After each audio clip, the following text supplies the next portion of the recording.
लगा है और इसमें तमाम सरबराहान जो यहाँ पर पहुंचे हैं दीगर मुल्कों से इस इजलास में शिरकत के लिए, उनकी आमद का सिलसिला शुरू हो चुका है। आप देख सकते हैं कि तमाम जो लोग यहाँ पर पहुंचे हैं उनके इस वक्त कौमी परचम भी यहाँ पर लगाए गए हैं। ज़मीर हुसैन से बात कर लेते हैं। ज़मीर हुसैन, पूरी दुनिया को एक अमन का पैगाम जा रहा है, खूबसूरत पैगाम जा रहा है कि पाकिस्तान जहाँ पर पहले कोई एक सफीर या कोई एक सदर भी आने को तैयार नहीं होता था, और अब हम देख रहे हैं कि इतने मुल्कों के इतने बड़े मुल्कों के सदूर भी, वज़ीर आज़म भी एक छत के नीचे मौजूद हैं। क्या आप अपडेट करेंगे?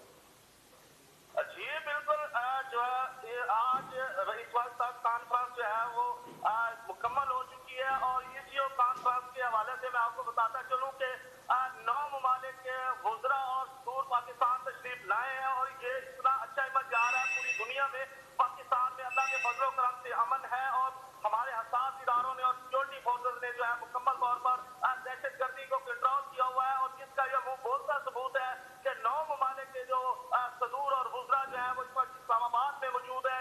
इस्लामाबाद पुरअमन है अल्लाह के फजल करम से और बड़ा अच्छा इमेज आ रहा है। और आपको मैं ये भी बताता चलूँ कि वज़ीर आज़म ने जो है आज इस जो ये कॉन्फ्रेंस हुई है इसकी सदारत की है और वज़ीर आज़म ने बाकायदा तौर पर तमाम वज़ूर और सदूर से जो है वो बाकायदा मुसाफिया किया है, उनका शुक्रिया अदा किया है।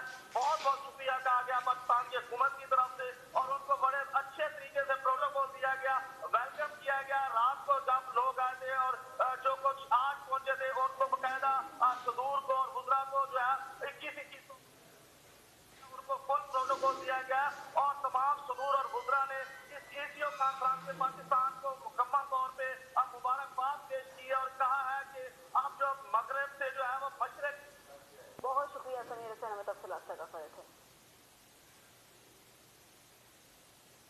इस वक्त मुलाकात है इस्लामाबाद से मनाजिर, जहाँ पर वज़ीर आज़म की जानिब से ईसीओ के सरबराहान के इस ताउन पर और इस इजलास में शिरकत पर उनके लिए जो दौराना रखा गया तो उसकी तकरीब शुरू कर दी गई। सवाल आपको मजीद भी अपडेट करेंगे, देखते रहिए चैनल पर।